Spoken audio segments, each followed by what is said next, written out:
अच्छा जी, अस्सलाम वालेकुम।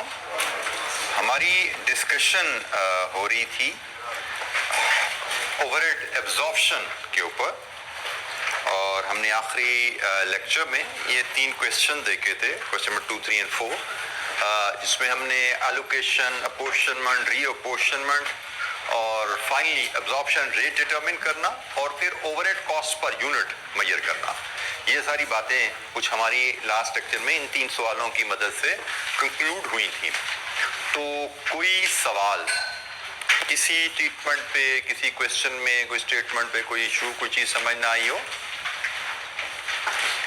मैं फिर याद करा दूं आपको, साथ साथ रेगुलरली पढ़ते रहना बेटा। ऐसा ना हो कि हम आगे चलते जाएं, पीछे चीजें आपकी भूलती जाएं। बच्चा पास पहली अटेम्प्ट में वही होता है कि जब टीचर का सिलेबस खत्म हो, उसके साथ उसका अपना सिलेबस भी 2 से 3 बार रिवाइज हो चुका हो। अगर आप इंतजार करते रहोगे कि पहले टीचर का सिलेबस खत्म होगा क्लास में फिर हम पढ़ेंगे, तो यू विल स्टैंड नोवेयर।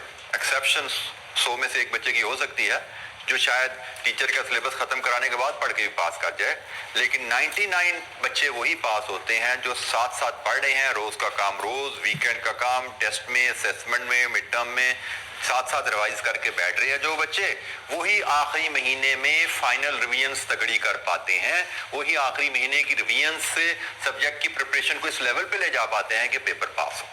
ठीक है, और स्पेशली इस दफा जैसे हमने देखा कि पेपर एग्जामिनर ने कैप्सी का चैलेंजिंग दिया, तो आपको ये चीज ध्यान में रखनी है कि अब अगर कोई पहले कोई रिलैक्स कर सकते थे हम, तो अब उसकी भी क्वेश्चन नहीं रहा, अब हमें उससे भी एक स्टेप आगे जाना है, क्योंकि जिस तरह का कि अपने एग्जामिनर ने पेपर सेट कर दिया था इस बार, तो बहरहाल हम एक्सपेक्ट ये भी करेंगे कि शायद वो लेवल थोड़ा ज्यादा हो गया, उसको ICAP ठीक करे, लेकिन दुआ उसकी करनी है, कोशिश करनी है कि भाई जिस लेवल का पेपर आया उसके हिसाब से हम अपने आप को तैयार करें। ठीक है, तो मेहनत को रेगुलर रखिए, बीच में गायब या पढ़ाई से छुट्टियां कर करके आप कहें कि मैं तैयार कर लूंगा, नहीं पढ़ूंगा, 4 महीने आखिरी महीने में कर लूंगा, तो 100 में से एक बच्चा होगा जो पास होगा। ये मैं पहले बता रहा हूं आपको, 99% बच्चे वही पास होते हैं जो रेगुलर चलते हैं।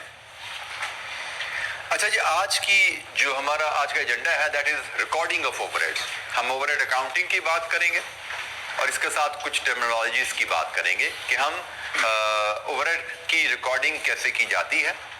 कहानी हमारी ओवरहेड की जो थी जनाब, मैं अगर दोबारा रिकैप दूं, हमने ओवरहेड कॉस्ट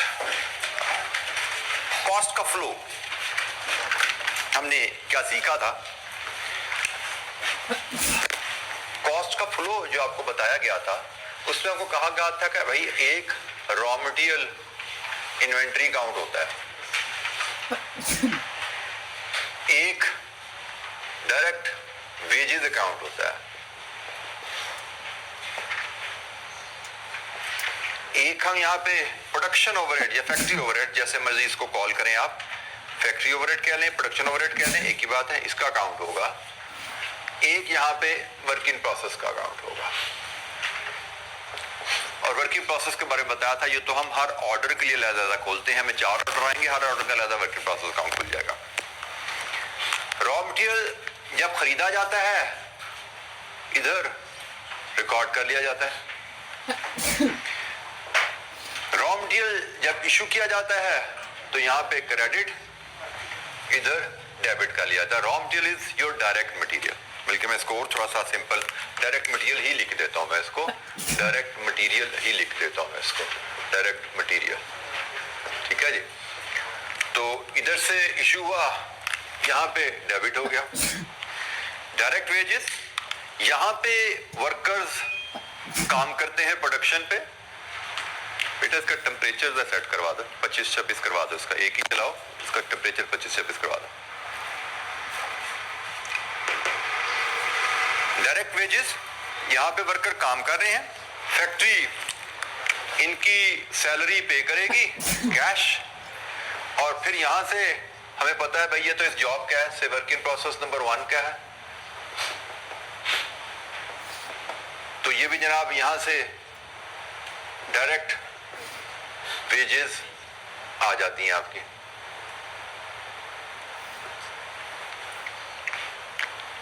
फिर हमारा मसला आ जाता है ओवरहेड का। यहाँ पे हम रेंट पे कर रहे हैं, यहाँ पे हम इलेक्ट्रिसिटी पे कर रहे हैं, एटसेट्रा एटसेट्रा। इशू जो ओवरहेड की कहानी शुरू हुई थी वो यहाँ से शुरू हुई थी कि भाई डायरेक्ट मटेरियल तो डायरेक्ट मटेरियल है, विद एक्यूरेसी मेजर करके हम जॉब को चार्ज कर देंगे, किस ऑर्डर के अगेंस्ट उसकी कॉस्ट, उसके वर्किंग प्रोसेस को चार्ज कर देंगे। डायरेक्ट वेजेस एक्यूरेटली मेजर हो सकती हैं, जब इनकर होती हैं किस ऑर्डर के अगेंस्ट हुई है उस ऑर्डर के वर्किंग प्रोसेस को चार्ज कर देंगे। हम इस वर्किंग प्रोसेस की कॉस्ट, इस प्रोडक्ट की कॉस्ट बना रहे हैं यहाँ पे। इशू आया था यहाँ पे कि भाई ये तो इनडायरेक्ट कॉस्ट है, इसमें से कितना इसको चार्ज किया जाए, दैट वाज द चैलेंज। इसकी कहानी बनाई थी एब्जॉर्प्शन की कि भाई ये एक्चुअल डाटा साल के एंड पे मिलेगा, एक्चुअल डाटा हमने इस ऑर्डर को कितना चार्ज करना है हमें पता नहीं लग सकता, साल के एंड भी पता लगेगा, लेकिन ये ऑर्डर तो 1 जनवरी को शुरू हुआ, 5 जनवरी को खत्म हो जाना है इसने, तो इस ऑर्डर को तो हमने यहां से क्लोज करके कंप्लीट होने पे फिनिश गुड भेजना ना, तो हम ओवरहेड्स की अमाउंट डाले बगैर इसको कैसे भेजे फिनिश गुड्स में। इस बात का चले कि हमें यहाँ पे हमने कहा था जी ये तो डायरेक्ट कॉस्ट है, एक्यूरेटली मेजर कर ली हमने, इस ऑर्डर के अगेंस्ट चार्ज कर दी, ये डायरेक्ट कॉस्ट है, इसको इस ऑर्डर के अगेंस्ट मेजर करके चार्ज कर दिया। ओवरहेड पहली तो बात डायरेक्ट है नहीं, एक्यूरेसी से मेजर हो नहीं सकती। दूसरी बात ओवरहेड की इंफॉर्मेशन हमें जो एक्चुअल ओवरहेड है उसकी इंफॉर्मेशन मिलनी होती है साल के एंड में, which we can not wait. हमने तो ये 1 जनवरी को जनाब ये ऑर्डर शुरू किया था और ये 7 जनवरी को ये ऑर्डर कंप्लीट करके फिनिश गुड को भेजना है, और फिनिश गुड को भेजना तो हमें इस ऑर्डर की कंप्लीट कॉस्ट चाहिए, वो कंप्लीट कॉस्ट इसके बगैर हो नहीं सकती। इसीलिए हमने फिर ओवरहेड की सारी जो कहानी शुरू की थी ना, भाई हम ओवरहेड एब्जॉर्प्शन रेट निकाल लेते हैं एस्टिमेटेड बजटेड डाटा को लेके, और बजटेड डाटा को लेके जब आपने ओवरहेड एब्जॉर्प्शन रेट निकाला, लेट्स अज्यूम आपका ओवरहेड एब्जॉर्प्शन रेट है दैट इज ₹10 पर लेबर आवर, आपका एब्जॉर्प्शन रेट है ₹10 पर लेबर आवर, ठीक है जी, समझ आती है ना, किया ना हमने ये budgeted overhead divide with budgeted labour our. हमने लेट्स अज्यूम हमने अपने ओवरहेड्स का रेट ₹10 पर आवर निकाला हुआ है। अब हमें ओवरहेड एब्जॉर्प्शन क्या गाइडेंस दे रही है कि भाई आप एक्चुअल ओवरहेड तो यहां रिकॉर्ड करते जा रहे हो, जिस तरह यहां पे एक्चुअल परचेजेस रिकॉर्ड की, जिस तरह यहां पे एक्चुअल वेजेस रिकॉर्ड की, एक्चुअल ओवरहेड यहां पे रिकॉर्ड किए। मटेरियल के अकाउंट से actual material consumed with accuracy आप यहां चार्ज कर सकते हो। लेबर के अकाउंट से actual labour for this job with accuracy यहां चार्ज हो सकती है, लेकिन ओवरहेड के अकाउंट से कि एक्चुअल ओवरहेड चार्ज यहां पे रिकॉर्ड हो सकते हैं? आंसर इज नो, क्योंकि जो इनडायरेक्ट कॉस्ट है। हमने कहा जी इसीलिए हम ओवरहेड एब्जॉर्प्शन रेट बनाते हैं। जॉब चूंकि हमारी 7 जनवरी को खत्म हो जानी है, तो हमें 7 जनवरी को यहां से अंदाजन कॉस्ट इसको चार्ज कर देनी चाहिए। और ये अंदाजन कैसे? हमने ₹10 पर लेबर आवर निकाला है, मैं यहां से वर्किंग प्रोसेस 1 को कॉस्ट चार्ज करूंगा, पहली बात एक्यूरेट नहीं होगी वो, क्योंकि ये डायरेक्ट है, अंदाजा होगा। और दूसरी बात ये अंदाजा मैं इस रेट को लेकर लगाऊंगा। लेट्स अज्यूम मेरे जो डायरेक्ट वेजेस जो मैंने इधर चार्ज किए हैं वो हैं 2 लेबर आवर्स, इस ऑर्डर में मेरे लगे हैं 2 लेबर आवर्स, 2 लेबर आवर की कॉस्ट मैंने ये चार्ज की है, तो मेरा रेट मुझे क्या बता रहा है, मुझे यहाँ पे कितने ओवरहेड चार्ज करने चाहिए? कितने? 20। अब मेरा जो मैंने रेट निकाले हैं ₹10 पर लेबर आवर, ऑर्डर नंबर 1 पे 2 घंटे लगे हैं 10 × 2, ऑर्डर नंबर 2 पे 5 घंटे लगे हैं 5 × 10, ऑर्डर नंबर 3 पे 10 घंटे लगे हैं 10 × 10। जितने मैंने रेट निकाला है ₹10 पर लेबर आवर, जिस ऑर्डर पे जितने घंटे लगेंगे hours into rate, overhead absorbed आ गया। ठीक है, हम यहां से overhead absorbed on any order या job is calculated as actual activity multiplied with overhead absorption rate. For example, अगर मेरा overhead absorption rate पर लेबर आवर है तो मैं actual लेबर आवर से इसको मल्टीप्लाई करूंगा, लेकिन अगर मेरा overhead absorption rate per unit है तो मैं actual यूनिट्स से मल्टीप्लाई करूंगा। ओवरहेड एब्जॉर्प्शन रेट हम पर आवर भी निकाल सकते हैं, पर यूनिट भी निकाल सकते हैं। तो मेरा रेट अगर पर आवर है तो मैं किसी भी जॉब या ऑर्डर को कितने ओवरहेड चार्ज करूंगा, दैट विल डिपेंड उसकी एक्चुअल एक्टिविटी क्या है, actual hours into OAR per hour या actual units into OAR per unit. यहां से मुझे किसी जॉब को कितने ओवरहेड चार्ज करने हैं वो पता लग जाएगा। तो मैं डेबिट करूंगा वर्क इन प्रोसेस और क्रेडिट करूंगा ओवरहेड अकाउंट। तो ये जनाब हमारी कहानी यहां पे देखिए। अब मैं जर्नल एंट्री के थ्रू उसको समझाऊं आपको। जब जब आपका एक्चुअल खर्चा इनकर होगा, आपकी एंट्री रिकॉर्ड होगी production overhead debit, cash credit. Rent पे किया, overhead debit, cash credit. Electricity पे की, overhead debit, cash credit. Indirect salaries पे की, ओवरहेड डेबिट, कैश क्रेडिट। हर खर्चा पूरा साल ऐसे रिकॉर्ड होता रहेगा। डेबिट साइड पे ओवरहेड के एक्चुअल कॉस्ट रिकॉर्ड होती है और ओवरहेड की क्रेडिट साइड पे क्या आ रहा है, estimate. Debit work in process, credit production overhead. और ये क्या चीज है, overhead absorption based on actual activity using predetermined rates. Overheads are charge to work in process account as and when actual activity, वो hours है या units है, is perform. ठीक है जी। हमने साल के शुरू में प्री डिटरमिन्ड OAR बना लिया। प्री डिटरमिन्ड से मुराद बजटेड डाटा को लेकर अंदाजा लगाना। हमने साल के शुरू में अंदाजा लगा लिया और अब हम एक्चुअल ओवरहेड ऐसे रिकॉर्ड करते रहेंगे और उस अंदाजे की बेस पे वर्क इन प्रोसेस कैसे ओवरहेड चार्ज करते रहेंगे। पूरा साल ये एक्टिविटीज चलती रहेगी। जो जो एक्चुअल खर्चा होगा तो डेबिट होता जाएगा और जो जो प्रोडक्शन करेंगे वो यहाँ पे क्रेडिट करके वर्क इन प्रोसेस को डेबिट करते जाएंगे। पूरा साल ये दोनों एंट्रीज चलती रहेगी, एक्चुअल ओवरहेड की रिकॉर्डिंग एंड एस्टिमेटेड ओवरहेड्स की charging to work in process. ये दो एंट्रीज चलती रहेंगी जनाब पूरा साल। फिर होगा साल खत्म। दो एंट्री समझ आ गई है, ठीक है। फिर होगा साल खत्म। अब साल खत्म होने के बाद अब देखिए जरा, ये एसेट अकाउंट है, एक्सपेंस अकाउंट है, एसेट अकाउंट। इसका जो बैलेंस होगा तो इन्वेंटरी बैलेंस है, हमारी स्टेटमेंट ऑफ फाइनेंशियल पोजीशन में जाएगा। ये एसेट अकाउंट है, एक्सपेंस अकाउंट है, एक्सपेंस अकाउंट है।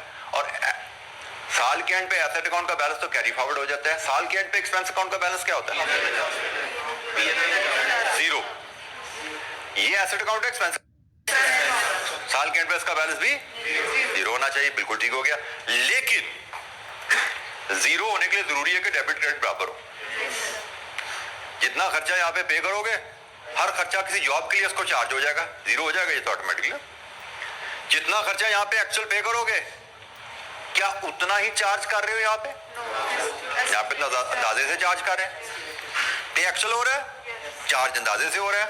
यहाँ पे डेबिट हमेशा जो हो रहा है वो एक्चुअल कॉस्ट हो रही है और क्रेडिट एस्टिमेटेड कॉस्ट हो रही है। तो भाई यहाँ पे चांसेस हैं कि साल के एंड पे ये दोनों चीजें बराबर ना हो। असूल तो यही है भाई, एक्सपेंस का अकाउंट बराबर होना चाहिए, जीरो होना चाहिए। लेकिन जिस तरह हम इस अकाउंट को लेके चल रहे हैं, chances are there, very high probability is there कि दे विल नॉट मैच, ये जीरो नहीं होगा। यहां से कॉन्सेप्ट आता है ओवर या अंडर एब्जॉर्ब्ड ओवरहेड का। यहां से कॉन्सेप्ट आता है ओवर या अंडर एब्जॉर्ब्ड ओवरहेड का। बेसिकली ये जो एंट्री है ना, जो इधर डेबिट हो रही है और इधर क्रेडिट हो रही है, ये हम इसको कहते हैं कि हम ओवरहेड एब्जॉर्ब कर रहे हैं। ये हम ओवरहेड एब्जॉर्ब कर रहे हैं प्रोडक्ट में।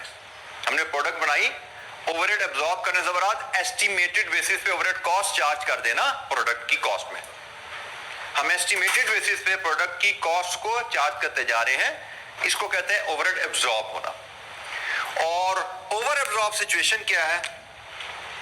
जब आपने एब्जॉर्ब ज्यादा कर ली एक्चुअल कम है, this is called over absorb situation.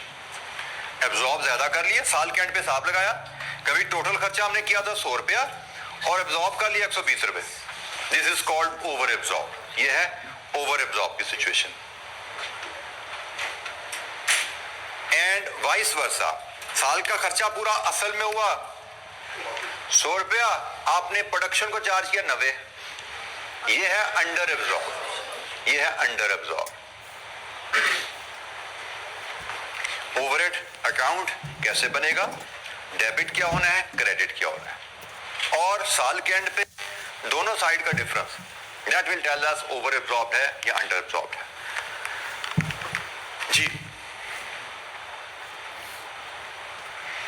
Over absorbed under absorb की डिटर्मिनेशन के लिए हमने यहाँ पे स्टेप्स जो 12 जो बातें हमने की हैं उनको लिखा गया स्टेप में। पहले आप कैलकुलेट करते हो OAR बजटेड डाटा को लेके, फिर आप overhead absorbed by actual activity calculate करते हैं जो कि क्रेडिट साइड पे आ रहा है।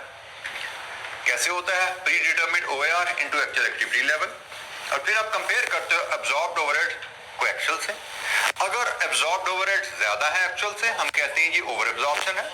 अगर एब्जॉर्ब्ड ओवरहेड कम है एक्चुअल से, तो हम कहते हैं ये अंडर एब्जॉर्प्शन। ये ओवर एब्जॉर्प्शन अंडर एब्जॉर्प्शन होते क्या हैं, इनकी वैल्यूज कैसे मेजर की जाती है, इन दो वैल्यूज का डिफरेंस ले लो तो आपको ओवर एब्जॉर्ब की वैल्यू मिली। ओवर एब्जॉर्ब कितना है? 20। अंडर एब्जॉर्ब कितना है? 10। That's it. एक्चुअल ओवरहेड्स और एब्जॉर्ब्ड ओवरहेड्स, इनका डिफरेंस ले लें, एस्टिमेटेड, या इनको हम एब्जॉर्ब्ड ओवरहेड भी कह सकते हैं।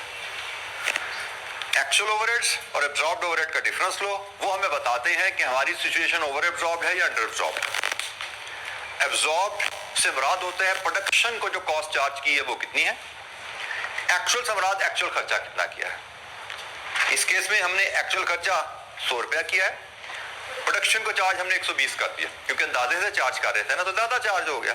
क्या रीजन है उस पर हम बाद में बात करेंगे, लेकिन फिलहाल एक यही रीजन काफी है कि ये अंदाजे से हमने कैलकुलेट किया था।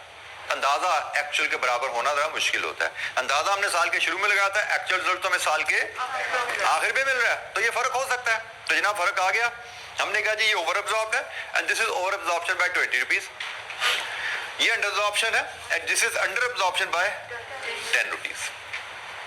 सो ओवर एब्जॉर्ब क्या है, अंडर एब्जॉर्ब क्या है, how to calculate these values. आगे अभी मजीद अकाउंटिंग पे बात हमारी होनी है, लेकिन अभी to the extent over absorption under absorption है क्या।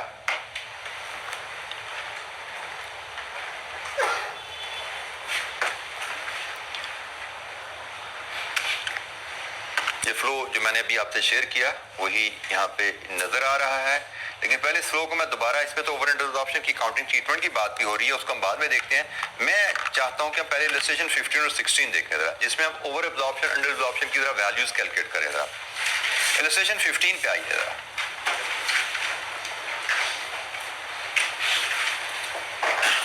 कौन से पेज पे भी इलस्ट्रेशन 15? 44 पे। लीजिए जी 44 पे ये इलस्ट्रेशन 15 हमारे सामने आ गई है। रिक्वायरमेंट है कैलकुलेट ओवरहेड्स ओवर या under absorb for the month of August. इस केस में ओवरहेड्स ओवर एब्जॉर्ब्ड है या अंडर एब्जॉर्ब्ड है फॉर द मंथ, ये बताइए। The following data relates to Line Limited for the month of August.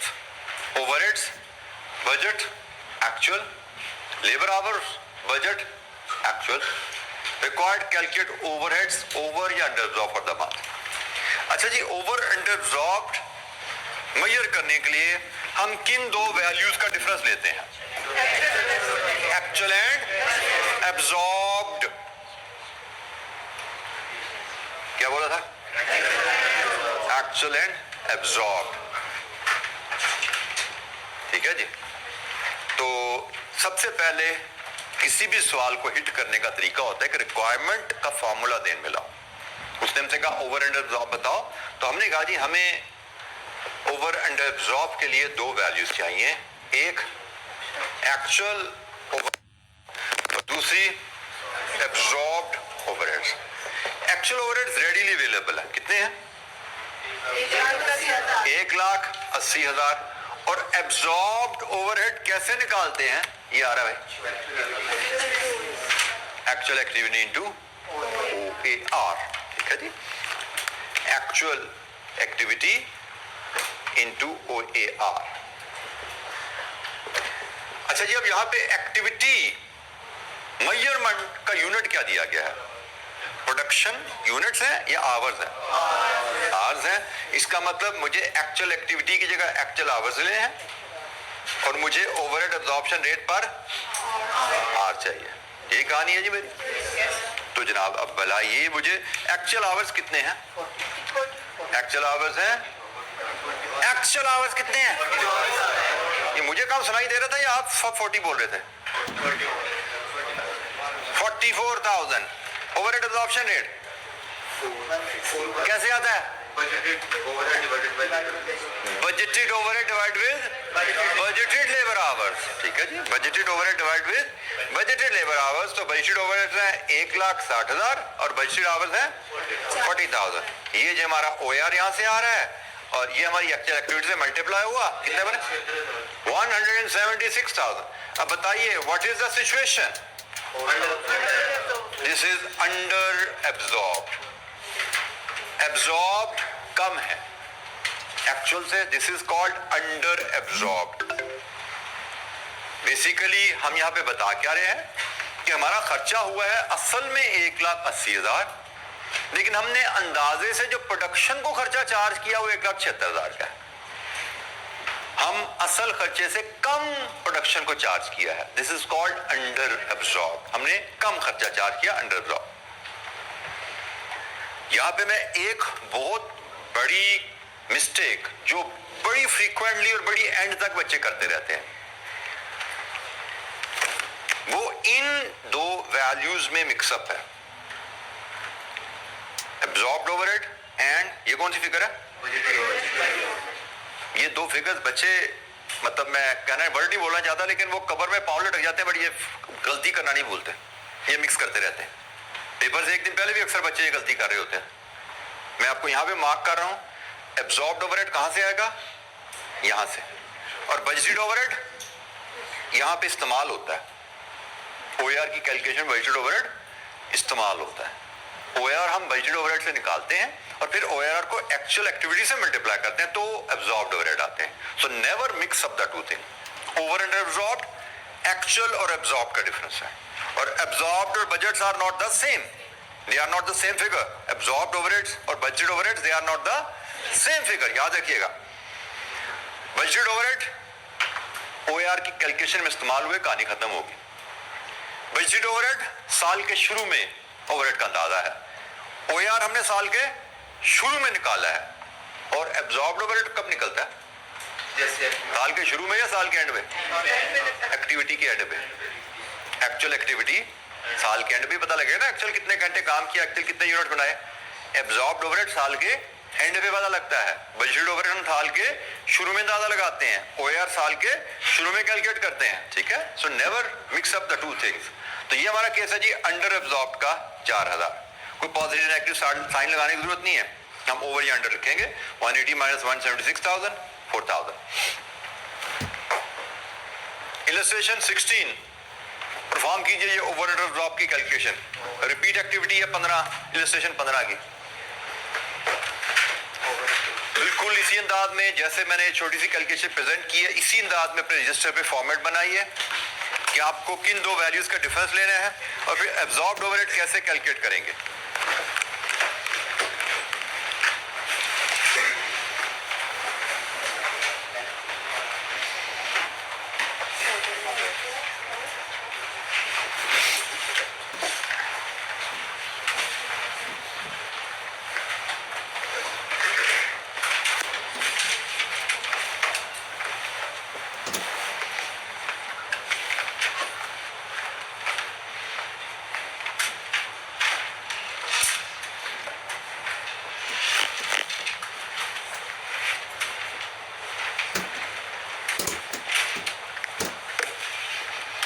Illustration 16 आप कर रहे हैं।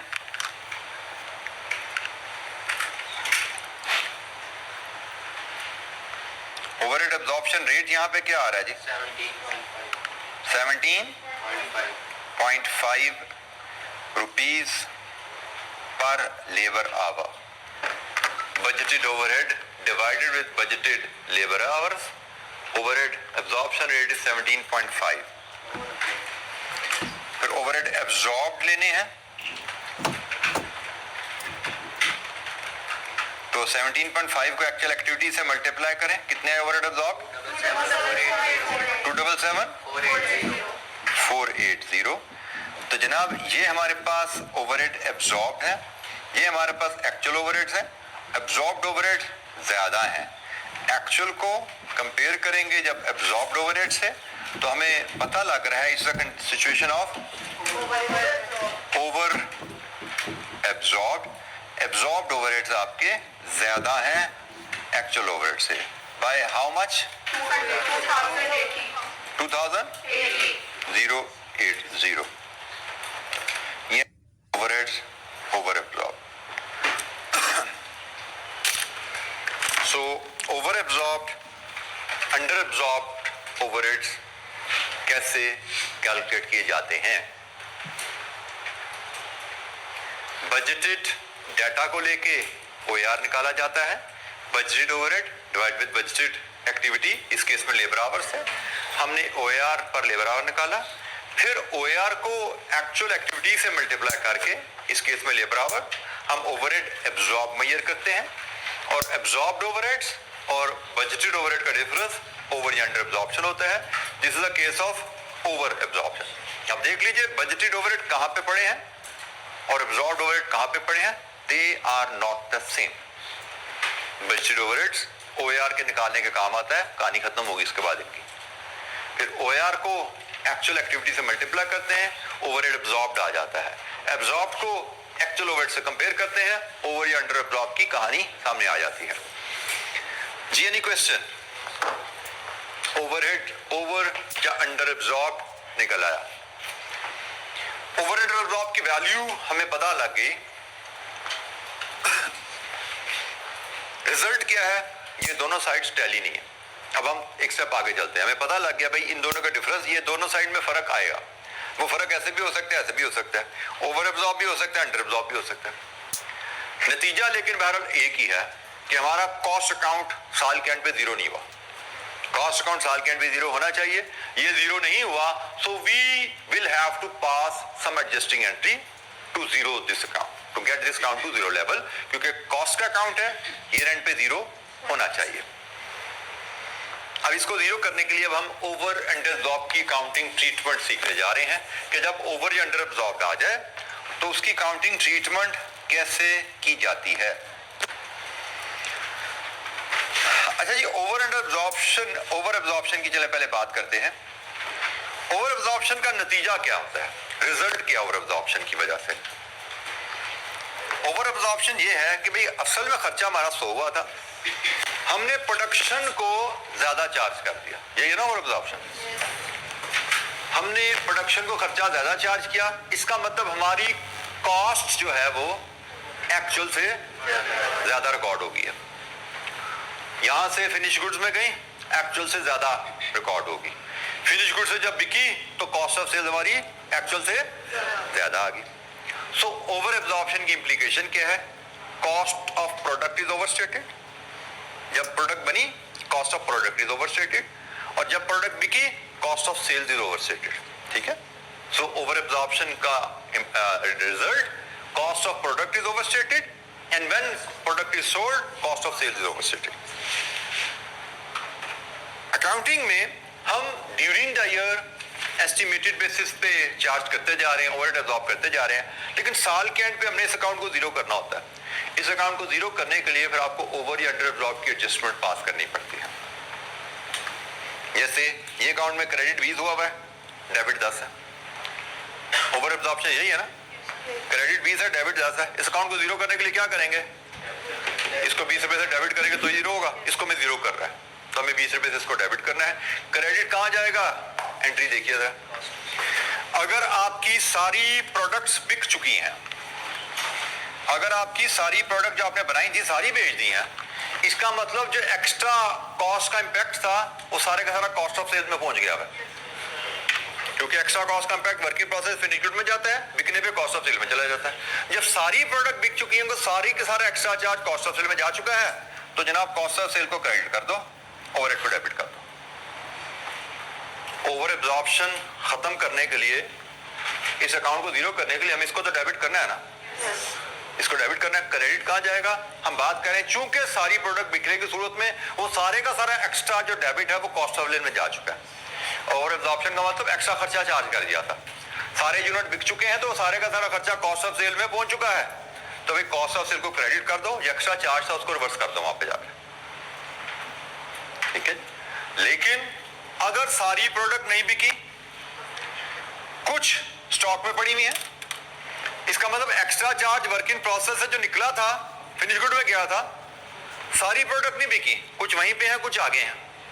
इसका मतलब कुछ एक्स्ट्रा चार्ज फिनिश गुड के अकाउंट में पड़ा हुआ है, कुछ extra charge cost of sale के अकाउंट में चला गया। तो भाई जिस रेशियो में यूनिट बेचे हैं, जिस रेशियो में यूनिट्स इन हैंड है, तकसीम कर दो। इसमें तो डेबिट ही होना है, क्रेडिट सारे का सारा कॉस्ट ऑफ सेल को नहीं जाएगा। सपोज आपने आधी प्रोडक्ट बेची है, आधी इन हैंड है, 50-50, 60% बेची है, 40% हैंड है, 60-40। Very simple. मतलब ओवर एब्जॉर्प्शन क्या है कि भाई एक्चुअल ओवरहेड्स कम है, एब्जॉर्ब ज्यादा है, डेबिट साइड कम है, क्रेडिट साइड ज्यादा है। ओवरहेड एब्जॉर्प्शन को एडजस्ट करने का मतलब ओवरहेड अकाउंट को जीरो करना है। जीरो करने के लिए क्या करना पड़ेगा? ओवर एब्जॉर्प्शन के केसेस को डेबिट कर। ओवर एब्जॉर्प्शन के केस में एडजस्टिंग एंट्री जो होगी ओवरहेड अकाउंट में डेबिट होना है। क्रेडिट कहां जाएगा? इधर भी जा सकता है, डिवाइड भी हो सकता है, डिपेंडिंग अपॉन हालात क्या है। जो यूनिट बनाए अगर सारे बेचनी है तो सारे का सारा क्रेडिट कॉस्ट ऑफ सेल को। जो यूनिट बनाने में से कुछ स्टॉक में पड़े हुए हैं तो जो रेशियो है सेल और इन स्टॉक की उस पर तकसीम कर दो। ठीक है, आपको कहा कि जी आधे बेचनी आधे स्टॉक में है तो 50-50 कर दो। आपको कहा जी 60% बेचे हैं, 40% स्टॉक में है तो 60% कॉस्ट ऑफ सेल को डाल लो, 40% फिनिश गुड डाल दो। ठीक है, ताकि फिनिश गुड्स की कॉस्ट भी ठीक हो जाए और कॉस्ट ऑफ सेल भी ठीक हो जाए। ड्यूरिंग द ईयर हम एब्जॉर्ब ही करेंगे, साल के एंड पे ओवर एब्जॉर्ब की एंट्री वैल्यू मेजर करेंगे और उसकी एडजस्टमेंट डाल के ओवरहेड अकाउंट को क्लोज कर देंगे और कॉस्ट ऑफ सेल्स और फिनिश गुड्स की वैल्यू को भी एडजस्ट कर देंगे। सिमिलर ट्रीटमेंट अंडर एब्जॉर्प्शन की। अंडर एब्जॉर्प्शन का मतलब क्या है? हमारा एक्चुअल खर्चा 100 था, हमने प्रोडक्ट को कम चार्ज किया। प्रोडक्ट को कम चार्ज किया तो इसका मतलब हमारी प्रोडक्ट अंडरस्टेट हो रही है, हमारी एसेट की वैल्यू अंडरस्टेट है। और जब वो एसेट बिका तो हमारी कॉस्ट ऑफ सेल अंडरस्टेट है। कॉस्ट या एसेट अंडरस्टेट होने का मतलब डेबिट कम है, वहां पे डेबिट कम ट्रांसफर हुआ। हमने यहां से जो कॉस्ट में डेबिट ट्रांसफर किया है वो कम ट्रांसफर किया। This is the case of under absorption. इसकी एंट्री क्या डलेगी? इस अकाउंट को जीरो करना है, इसे तो क्रेडिट होना है तभी जीरो होगा।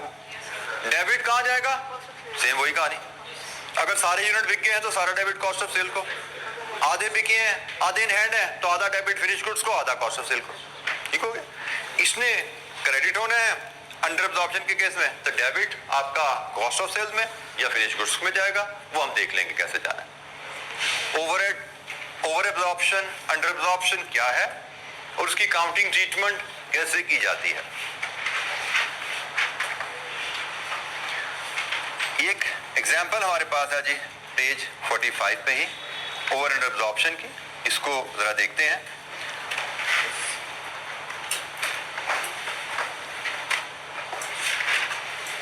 ये जी एग्जाम्पल का डाटा है, हम डाटा सामने रख के सोल्यूशन हम खुद बना लेंगे। इसमें कहानी क्या है जी? assume that following production data rates to the month of July of A Limited. Production overhead absorbed 2 lakh, production overhead actual 2,60,000, production during the period 30,000 units, closing stock out of the current period production 4,000। अच्छा जी, अब हम यहाँ पे अगर over under absorption की amount calculate करें और उसकी रेक्टिफाइंग एंट्री जरा देखें क्या है।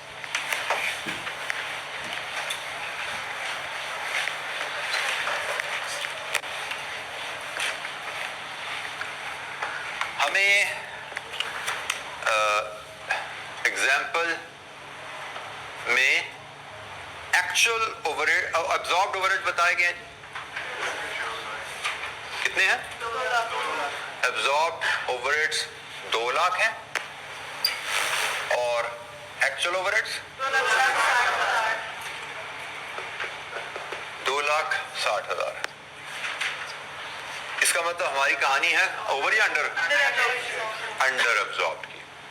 हमने एब्जॉर्ब कम किए हैं। अच्छा ख्याल कीजिएगा, actual overheads debit entry credit entry है ओवरहेड अकाउंट में? डेबिट एंट्री है। और एब्जॉर्ब्ड ओवरहेड ओवरहेड अकाउंट में क्रेडिट एंट्री है। अंडर एब्जॉर्ब कितना है जी हमारा केस? 60,000 का। इसका मतलब क्रेडिट कम हुआ है तो अंडर एब्जॉर्ब की एडजस्टमेंट क्या होगी? ओवरहेड अकाउंट का पहले देखो हमने ओवरहेड अकाउंट जीरो करना है ना, ओवरहेड अकाउंट जीरो करने के लिए क्या करना पड़ेगा, 60,000 से क्रेडिट करना है, ठीक है, 60,000 से क्रेडिट करना है। हम अगर इसकी एडजस्टिंग एंट्री डालने जाएं तो हमें ये तो पता लग गया फैक्ट्री ओवरहेड अकाउंट क्रेडिट होना है 60,000 से।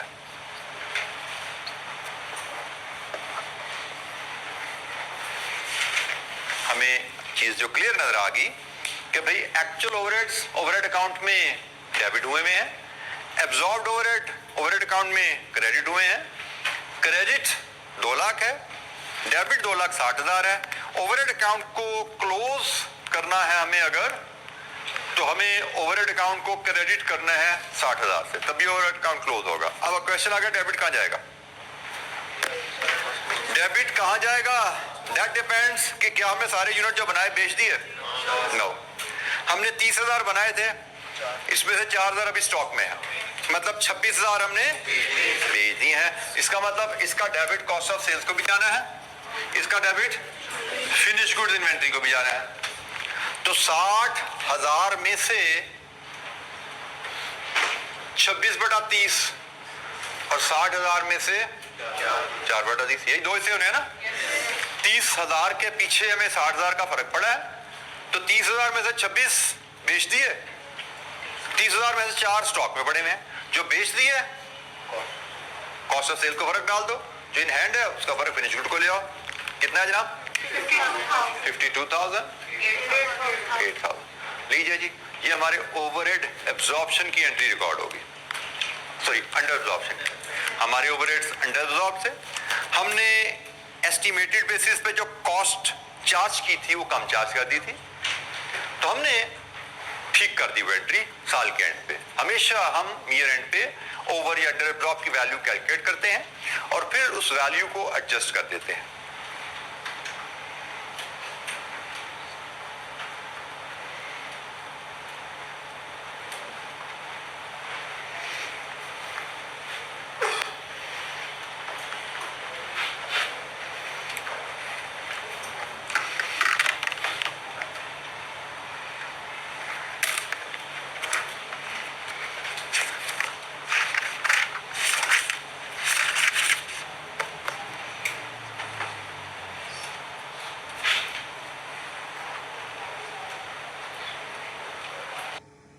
इस मेथड की वजह से हमारी प्रोडक्ट की प्राइस में फ्लक्चुएशन नहीं आती है।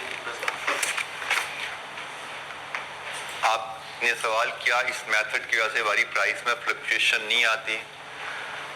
भाई हम तो पूरा साल एस्टिमेटेड बेसिस पे ओवरहेड चार्ज करते आए हैं, पूरे साल में तो हमारी प्रोडक्ट कॉस्ट में कोई वेरिएशन नहीं आई। ये तो साल के एंड पे हमने, आप समझे, एस्टिमेशन की जो एरर थी उसको रिकॉर्ड किया है। तो ड्यूरिंग द ईयर हमारी कॉस्ट तो चेंज हुई, ड्यूरिंग द ईयर तो हम सारे प्रोडक्ट को 10 रुपए पर आवर अगर रेट निकाला है तो उससे ही प्रोडक्ट चार्ज करते रहे हैं। सारा साल हमारी ओवरहेड की वजह से कॉस्ट में कोई चेंज नहीं आई। ये ईयर एंड पे एक एडजस्टिंग एंट्री जो हमने पास किया, ठीक है, तो साल हमने कोई एडजस्टिंग एंट्री पास नहीं की। हमने फिक्स्ड जो रेट हमने निकाल लिया था उसी को लेकर प्रोडक्ट कॉस्ट कैलकुलेट करते रहे, चीजें बेचते रहे। जी कोई और सवाल? अच्छा, मैं एक छोटा सा डाटा इसी एग्जाम्पल का रिपीट करता हूँ, आप मुझे रिकैलकुलेट करके दोबारा ये वैल्यूज बताएंगे, एंट्रीज बताएंगे। प्रोडक्शन ओवरहेड एब्जॉर्ब हुए हैं जी 5 लाख,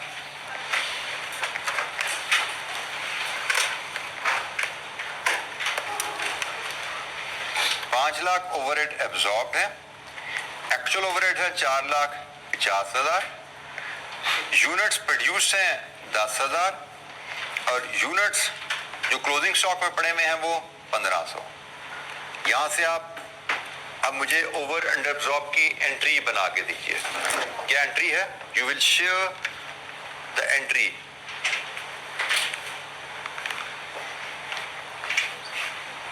जिस तरह मैंने ये ओवर अंडर एब्जॉर्ब कैलकुलेट किया, उसका कैलकुलेट करके एंट्री आपको बतानी है हमारी क्या रेक्टिफिकेशन रिक्वायर्ड है। इस डाटा को लेके, 4 वैल्यूज को लेके आपने मुझे वर्किंग शेयर करनी है।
सबसे पहले हमारे ओवरहेड्स आर ओवर और under.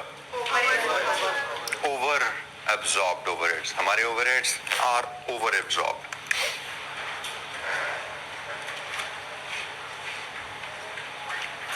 Over absorb by 50,000। Over absorb, absorb credit side पे है, ओवर एब्जॉर्ब का मतलब क्रेडिट साइड ज्यादा है, तो इसकी एडजस्टिंग एंट्री क्या होगी? ओवरहेड ने डेबिट होना है, हमारे फैक्ट्री ओवरहेड अकाउंट ने डेबिट होना है 50,000 से। अब क्रेडिट कहाँ जाना है उसके लिए मैं देखना पड़ेगा इन्वेंट्री किधर है जी, हमारे स्टॉक में है या बिक गई। तो पता लगे जी 10,000 हमने जो बनाए थे उस पर 1500 स्टॉक में है, इसका मतलब 8500 बिक गए। तो ये ओवरहेड स्प्लिट होगा इसका क्रेडिट कॉस्ट ऑफ सेल्स में और फिनिश गुड्स में। हमें नजर आ रहा है कि 85% इन्वेंट्री हमने बेच दी है और 15% इन्वेंट्री हमारे इन हैंड है, ऐसे ही है ना। तो जनाब 85% ऑफ दिस वैल्यू 42,500 और ये 7,500 लीजिए जी, ये है हमारी एंट्री डेबिट क्रेडिट की। Any question? Over absorbed overheads क्या हैं, अंडर एब्जॉर्ब्ड ओवरहेड्स क्या हैं, ओवर एब्जॉर्ब्ड या अंडर एब्जॉर्ब्ड की एडजस्टमेंट कैसे की जाती है अकाउंट्स में, क्योंकि साल के एंड पे ओवरहेड अकाउंट एक कॉस्ट अकाउंट है जिसको क्लोज होना जरूरी है और कॉस्ट अकाउंट क्लोज होने से मुराद उसका डेबिट क्रेडिट बराबर करके कहानी खत्म करनी है उसकी। ओवर अंडर एब्जॉर्प्शन आता ही तब है जब डेबिट क्रेडिट बराबर नहीं है। अंडर एब्जॉर्ब्ड ओवरहेड्स क्या हैं, उनकी एडजस्टमेंट कैसे है, ओवर एब्जॉर्ब्ड ओवरहेड क्या है, उनकी एडजस्टमेंट कैसे है। Any question?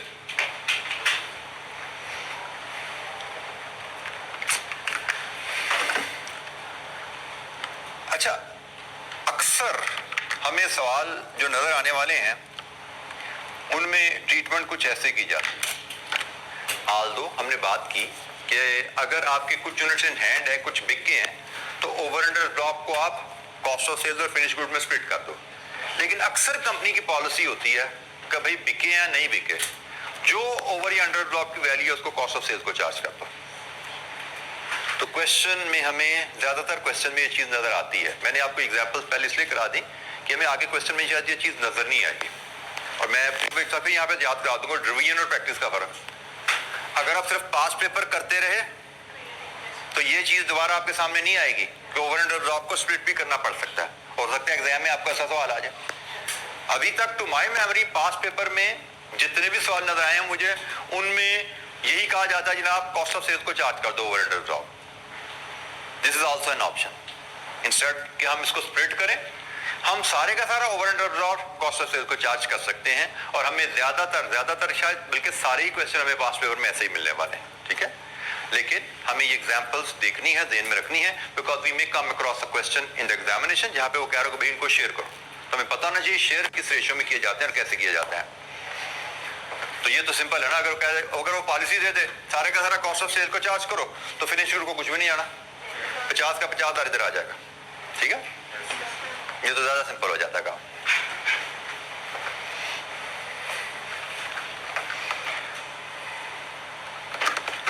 That's it, खत्म हो गया चैप्टर। इसका मतलब अब सवालों का वक्त आ गया, पास पेपर क्वेश्चन का वक्त आ गया। तो पास पेपर क्वेश्चन में सबसे पहले एक छोटी सी इलस्ट्रेशन ये 17 की, पहले इसको देखते हैं। इलस्ट्रेशन 17, यहाँ पे भी कुछ सीखने को आपको मिलेगा। जिस इलस्ट्रेशन में भी कुछ बातें हैं ओवर एब्जॉर्प्शन से रिलेटेड जो आप सीखेंगे।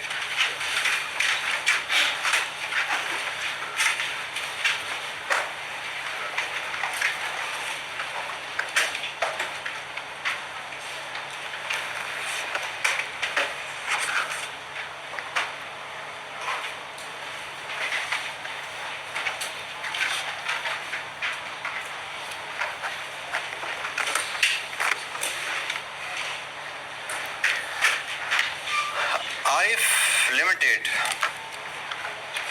manufactures and sells a range of products in its factory. Its budgeted production overheads for the year 2020 were 2,25,000 and budgeted direct labor hours were 75,000.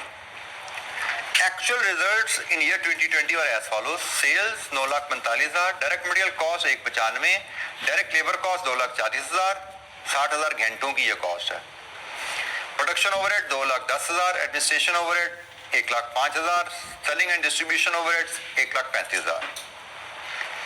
There was no opening or closing inventory at the beginning or end of 2020. मतलब जितनी production की सारी cell होगी. बिल्कुल ठीक है जी.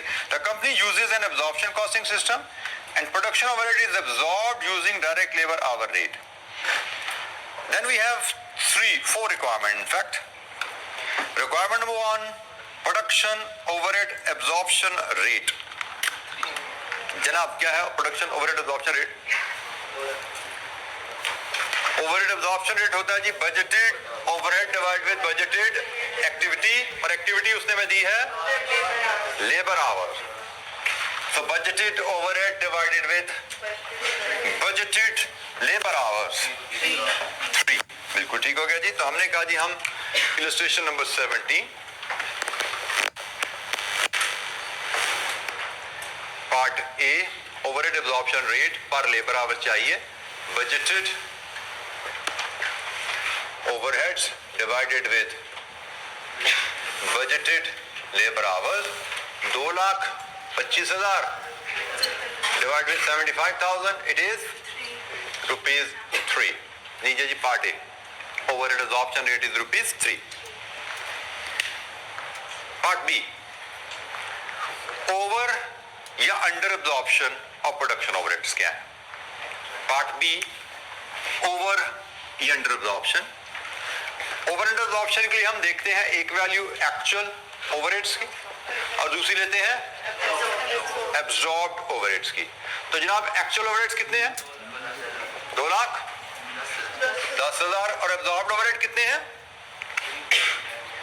Actual activity into OAR मतलब actual labour hours into OAR 60,000 actual labour hours into OAR 3 1,80,000. इसका मतलब overheads are under absorbed by 30,000. कोई चीज समझ ना आए पूछिएगा. Overhead absorption rate budgeted overheads divide with budgeted labour hours है इस केस में. Absorbed overheads actual labour hours into overhead absorption rate होते हैं और ओवर अंडर एब्जॉर्प्शन के लिए हम एब्जॉर्ब्ड ओवरहेड का एक्चुअल ओवरहेड से डिफरेंस लेते हैं. ये है जनाब हमारे एक्चुअल ओवरहेड्स. एक्चुअल डाटा 60,000 घंटे से बताया हुआ है. तो यहां से हमने एक्चुअल ओवरहेड लेके ओवरहेड एब्जॉर्ब्ड मेजर किए हैं. What is part C? Full production cost. अच्छा यहां पे एक पॉइंट टू रिमेंबर है नाउ. फुल प्रोडक्शन कॉस्ट वैसे तो एग्जामिनर ने बताया हुआ है company uses absorption costing system. Question में बताया गया है company uses absorption costing system. Absorption costing system के तहत प्रोडक्ट कॉस्ट को हम फुल प्रोडक्शन कॉस्ट भी कहते हैं. फुल प्रोडक्शन कॉस्ट से मुराद ही यही होता है, फुल प्रोडक्शन कॉस्ट से मुराद ही ये है कॉस्ट ऑफ प्रोडक्ट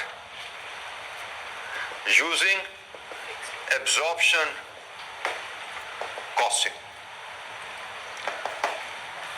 अब इस केस में ये तो चूंकि इलस्ट्रेशन है ना आपको सिखाने के लिए बताया, लेकिन इस क्वेश्चन में यह भी हो सकता था कि ऊपर उसने एब्जॉर्प्शन कॉस्टिंग की टर्म लिखी ना होती, नीचे उसने सिर्फ ये लिख दिया फुल प्रोडक्शन कॉस्ट निकालो. तो फुल प्रोडक्शन कॉस्ट का मतलब ही ये है कि company is following absorption costing. Full production cost का मतलब ही ये है कि company is following absorption costing. Full सारी की सारी प्रोडक्शन कॉस्ट शामिल कर लो इसमें, क्योंकि प्रोडक्शन कॉस्ट में फिक्स भी होती है वेरिएबल भी होती है ना. मार्जिनल कॉस्टिंग कहती है सिर्फ वेरिएबल प्रोडक्शन कॉस्ट शामिल करो. एब्जॉर्प्शन कॉस्टिंग कहती है सारी प्रोडक्शन कॉस्ट शामिल करो, बेशक फिक्स है या वेरिएबल है. तो सारी प्रोडक्शन कॉस्ट के रेफरेंस है ये फुल कॉस्ट का टर्म निकला हुआ है. फुल प्रोडक्शन कॉस्ट का मतलब production cost under absorption costing. अच्छा, जब production cost under absorption costing से मुराद क्या है, ये भी जरा क्लियर कीजिए। Production cost under absorption cost से मुराद है, आप इसमें शामिल करेंगे labour, direct material. Production cost होती है ना भाई, डायरेक्ट मटेरियल प्रोडक्शन कॉस्ट कितनी? 195,000। इसमें हम शामिल करेंगे डायरेक्ट लेबर, ये भी प्रोडक्शन कॉस्ट है, कितनी? 240,000। इसमें हम शामिल करेंगे ओवरहेड्स, प्रोडक्शन ओवरहेड्स कितने? 1,80,000। ये जनाब आपने चीज जो सीखने की बात यहाँ पे वो ये है कि जब आपसे फुल प्रोडक्शन कॉस्ट मांगी जाए, फुल प्रोडक्शन कॉस्ट, तो फुल प्रोडक्शन कॉस्ट का मतलब है direct material actual, direct labour actual, overhead absorb. Full production cost का मतलब है कि आपने एब्जॉर्प्शन कॉस्टिंग के तहत कॉस्ट कैलकुलेट करनी है, और एब्जॉर्प्शन कॉस्टिंग के तहत कॉस्ट कैलकुलेट करनी है तो इसका मतलब इसमें ओवरहेड आपने एब्जॉर्ब लेने हैं। बेशक एक्चुअल का डाटा आपको गिवन है, full production cost means overhead आपने एब्जॉर्ब लेने हैं।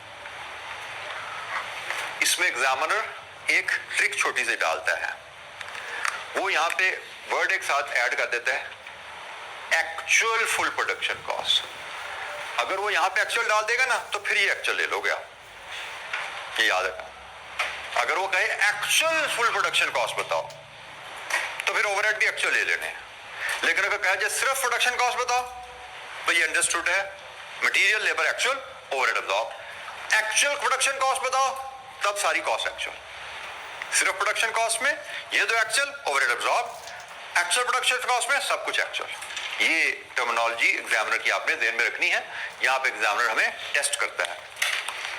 तो प्रोडक्शन कॉस्ट हमें बनाने को कहा जाए तो प्रोडक्शन कॉस्ट में एब्जॉर्प्शन कॉस्टिंग के तहत ओवरहेड एब्जॉर्ब लिए जाते हैं। तो बताइए जनाब कितनी बन की कॉस्ट? 6,15,000। ये आ गई जनाब हमारे पास production cost under absorption costing या full production cost.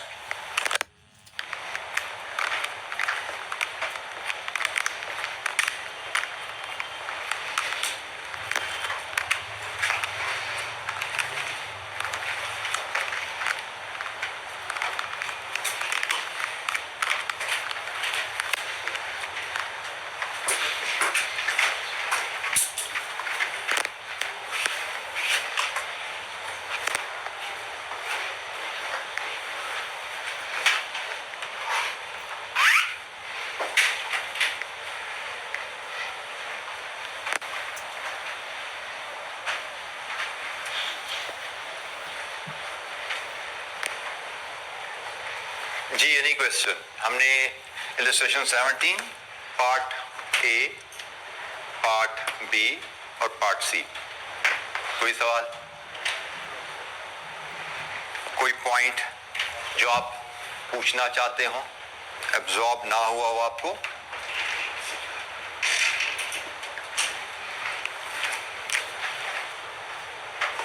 Part D क्या कहता जी, किधर है?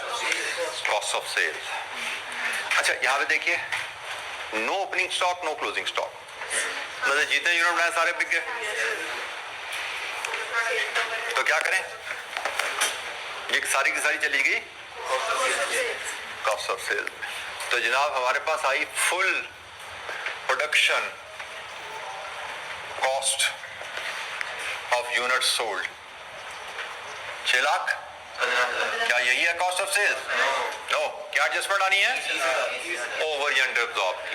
हमारे ओवरहेड यहाँ पे हैं अंडर एब्जॉर्ब। अंडर एब्जॉर्ब का मतलब हमारे ओवरहेड्स क्रेडिट करने, क्रेडिट कम हुआ ना, तो डेबिट कहाँ जाएगा? Add under absorbed overheads 30,000। ये है जब हमारी कॉस्ट ऑफ सेल्स 645,000।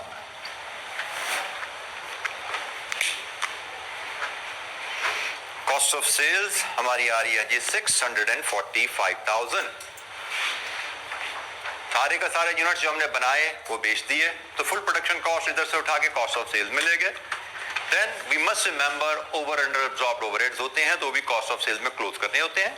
हमारा केस था अंडर एब्जॉर्ब का। अंडर एब्जॉर्ब का मतलब है कि ओवरहेड में जो ये क्रेडिट है ये कम हुआ है, तो अपने ओवरहेड को क्रेडिट करना है, कॉस्ट ऑफ सेल्स को डेबिट करना है।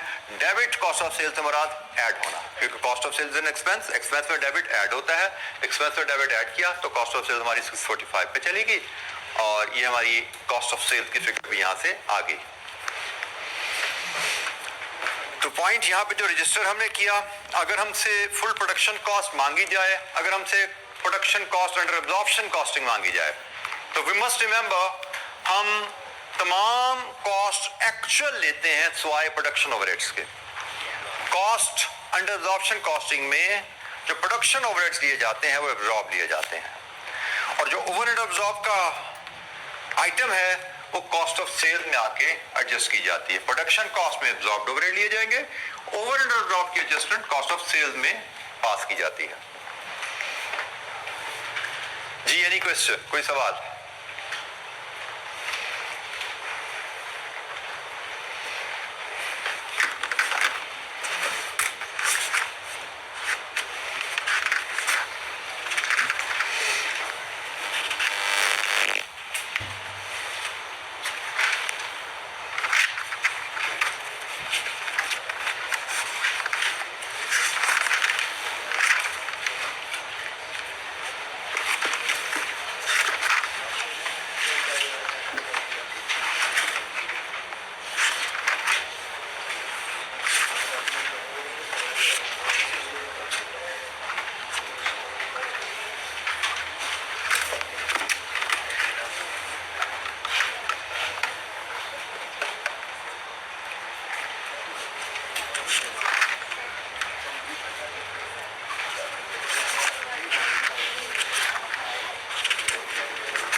एक छोटा सा क्वेश्चन है हमारे पास, हम क्वेश्चन नंबर 5 पे बात करते हैं पहले।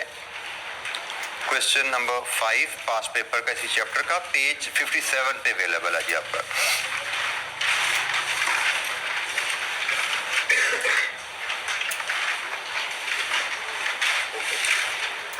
ओपल इंडस्ट्रीज ऑटम 17 रिक्वायरमेंट है एलोकेट एक्चुअल ओवरहेड्स कॉस्ट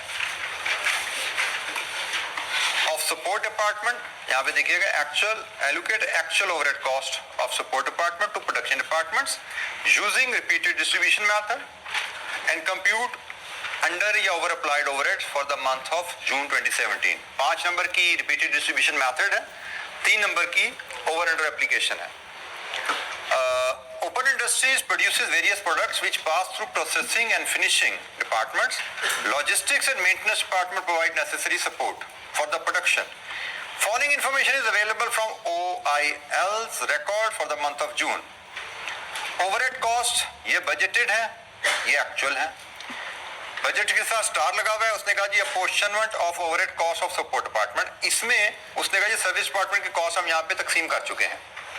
हम ओवरहेड्स की तकसीम का कहा है, एक्चुअल ओवरहेड्स की सपोर्ट डिपार्टमेंट की कॉस्ट को प्रोडक्शन डिपार्टमेंट में डालना, हमसे इस पे काम करने को कहा जा रहा है। ये लेबर आवर्स बजटेड है, ये एक्चुअल है।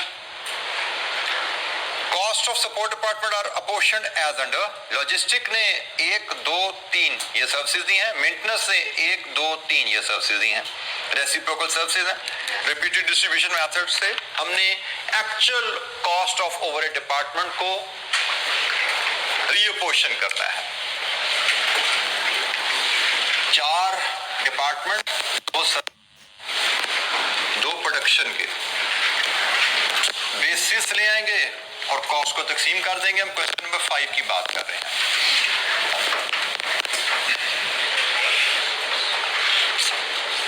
Processing, finishing, logistics and maintenance. allocated and a portion, sorry, actual overhead, not allocation and portion, ये actual overheads है हमारे पास. Actual overheads हमारे पास जो available है 536,000, 258,000, 56,700, 45,000. रिपीटेड डिस्ट्रीब्यूशन मेथड में हमने क्या सीखा था? One by one. Logistics maintenance एक दफा, लॉजिस्टिक्स मेंटेनेंस दो दफा, मेंटेनेंस तीन दफा. ठीक है, यहां पे हम क्लोज कर देंगे इसको. लॉजिस्टिक्स की परसेंटेज क्या है? 50, 40, 10. 50, 40 एंड 10. और मेंटेनेंस की 35, 45 एंड 20%. लीजिए जी, स्टार्ट करेंगे पहले लॉजिस्टिक्स से. 56,700 यहाँ से निकालिए, इसका 50%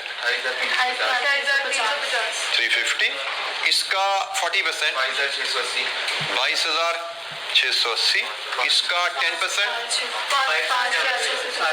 लीजिए जी, ये टोटल कितना हुआ? 50,670. इसका 35%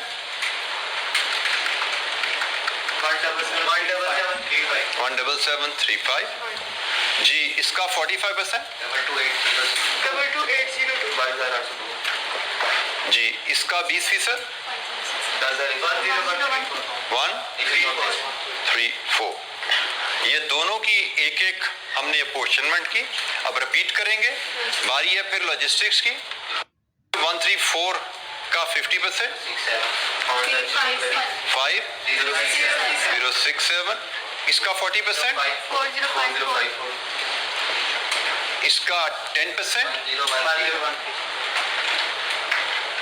अब फिर मेंटेनेंस की बारी आ गई. 1013 का 35%, 355, ठीक हो गया जी.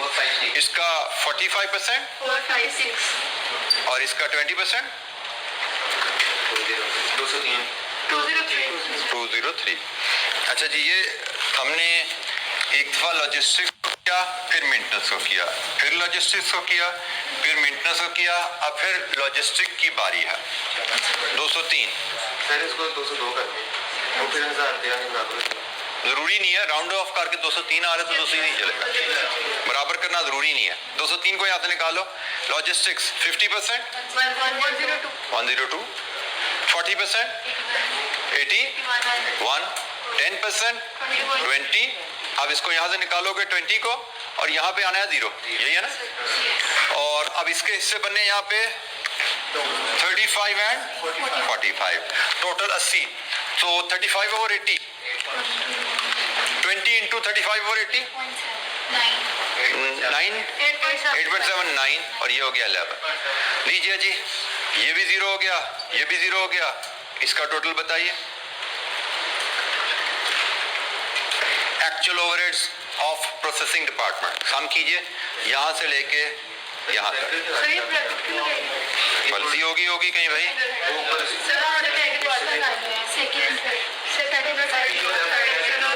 सबर, ये गलत लगी. बिल्कुल ठीक है जी. बिल्कुल गलत.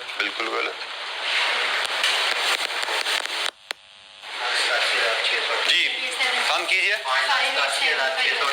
587,618, 308,84. सर्विस डिपार्टमेंट कॉस्ट को, सपोर्ट डिपार्टमेंट कॉस्ट को रिपीटेड डिस्ट्रीब्यूशन मेथड से रीअपोर्शन किया, और ये हमारे एक्चुअल ओवरहेड्स आ गए हैं. am I right? ये एक्चुअल ओवरहेड्स है ना. ये हमारे एक्चुअल ओवरहेड्स है. तो पार्ट ए हमारा हुआ खत्म.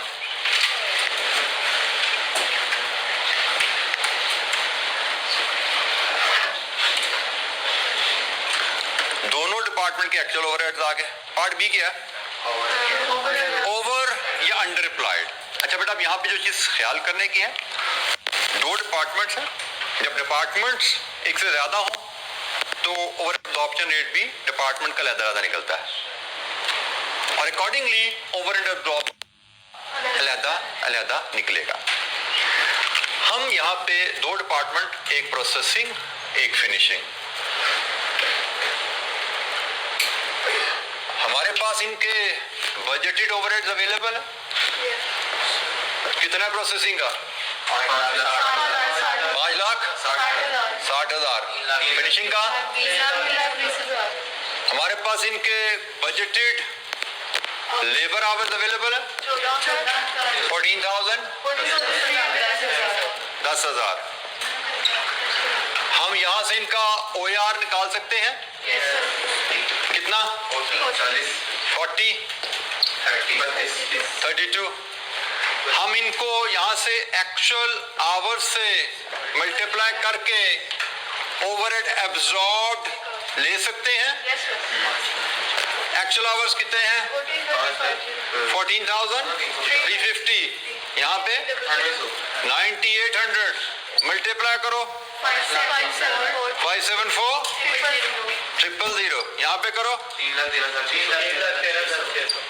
ये हमारे ओवरहेड एब्जॉर्ब्ड आ गए। चाहिए क्या? क्या करें? किससे? एक्चुअल ओवरहेड्स ये पार्ट ए में हमने निकाले हुए हैं 587, 618 और 308, 084। हम इसको अब देखते हैं। अगर हमारे ओवर हैं तो ब्रैकेट के बगैर दिखा देंगे, अंडर हैं तो ब्रैकेट में दिखा देंगे। फर्क करना ना हमने, या आप इसको ब्रैकेट में दिखा दो, इसको ब्रैकेट के बगैर दिखा दो, कोई फर्क नहीं पड़ता। बस एग्जामिनर को पता लगना चाहिए ओवर कौन सा अंडर कौन सा, आपको पता लग रहा है। तो जनाब ये क्या? Under absorb. कितना जी? ये क्या है? Over absorb. कितना जी? 5 ये जी 5 जमा 3 8 नंबर का सवाल था। ये पार्ट 5 नंबर, ये part 3 number. Any question? Actual overheads को लेके सपोर्ट डिपार्टमेंट की कॉस्ट को रीअपोर्शन करना रिपीटेड डिस्ट्रीब्यूशन मेथड से, ओवर अंडर एब्जॉर्ब्ड निकालना। ओवर अंडर एब्जॉर्ब्ड हमें पता है कि भाई इन दो वैल्यूज का फर्क होता है। ये वैल्यू हम पार्ट ए में ऑलरेडी ले चुके हैं। एब्जॉर्ब्ड ओवरहेड्स कहाँ से आते हैं वो हमें पता है। हमें ओवरहेड एब्जॉर्प्शन रेट लेना है और उसको एक्चुअल एक्टिविटी से मल्टीप्लाई करना है। तो यही किया हमने। पहले हमने ओवरहेड एब्जॉर्प्शन रेट लिया, एक्चुअल एक्टिविटी से मल्टीप्लाई किया, ओवरहेड एब्जॉर्ब आ गए। पार्ट ए से एक्चुअल ओवरहेड पहले ले चुके हैं। ये हमारे ओवर या अंडर एब्जॉर्ब की फिगर आ गई। ओवरहेड का चैप्टर जनरली आपके आसान जो चैप्टर्स हैं उनमें से समझा जाता है। अभी काफ़ी इसके क्वेश्चन हम करेंगे। एक इन्वेंटरी का क्वेश्चन भी हमने छोड़ा है, वो भी इंशाअल्लाह करेंगे। तो कल मिलेंगे तो डिस्कशन को इंशाअल्लाह और आगे लेके चलेंगे। क्वेश्चन इन्वेंटरी वाला भी देखेंगे। क्वेश्चन नंबर 7 जो स्प्रिंग 23 का था शायद, वो भी देखेंगे। और मजीद क्वेश्चन भी इंशाअल्लाह हम कर रहे होंगे। ठीक है, थैंक यू वेरी मच। अस्सलाम वालेकुम।